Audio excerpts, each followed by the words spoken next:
Strike. No one's saving those. How was your development then? How did you get into the game? What pathway and journey did you have?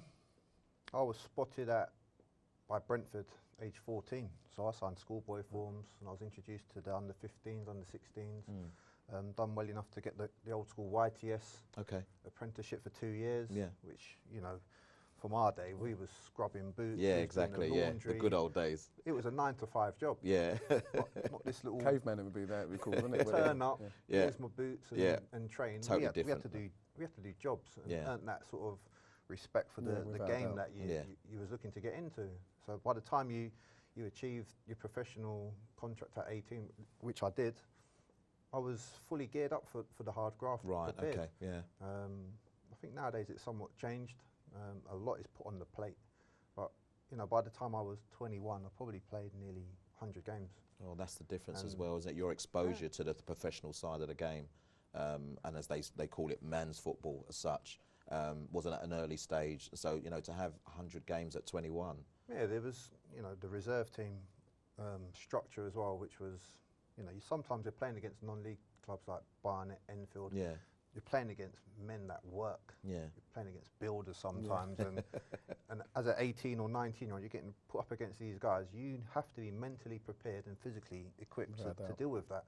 And I thought that was vital in my development, along with, you know, going out on loan to Finland for 6 months. Right, okay. Which was like, the penny kind of dropped for me then. I was only 19, I had to just find a name on the long bit of card because the initials were so long.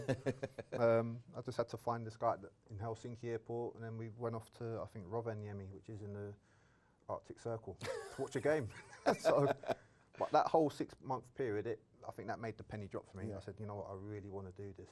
This is made you respect the game though as well. Yeah. I saw it from a different angle. So our players train different. So where have we missed a trick in this country then? Why is it that we seem to have players who don't fulfill their potential, or, you know, we talk about we haven't got the depth of talented young players in our game? I mean, I look at players now and I think to myself, hold on, there are some, where does it all go wrong? I would think there's definitely talented players here. I think there's an issue, as Ian touched on, the facilities, the condition of what they're training on and how they're training. I think that's vital. But I think the main problem is the top end of the game. It's all about win. I think there's so much pressure, so much money involved with the game. It's all about are you going to help me get 3 points? Are you going to help me get into the Champions League if you're in the top flight? Is this where the young English players then suffer because they're not trusted? They are suffering. I think Southampton's a very interesting model. They've got a good model there. Very good. Interesting. I mean, both myself and Troy know the head of football there, Les Reed. He was our district manager. And I said to him, "What's so successful? Why is it?" And he says, "We're trying to breed Premiership players. So rather than send them out on loan, they actually get their good young ones in, throw them into the first team environment, train them up there all the time to see if they're going to be good enough to be Premiership players." Whereas most clubs will say, "No, we're going to send you out on loan to League Two to go and get beaten up."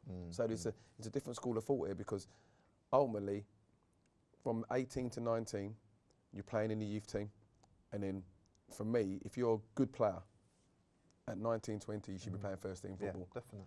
You've had the Ross Barkley situation, Andros, gone bang, and then now, when we're going to play, how are we going to get games? And they're being somewhat stifled due to the fact that, yes, Tottenham have had a good run and Everton are doing, you know, okay.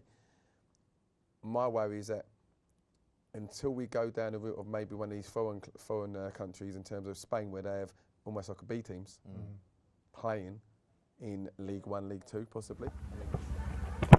Strike. No one's saving those.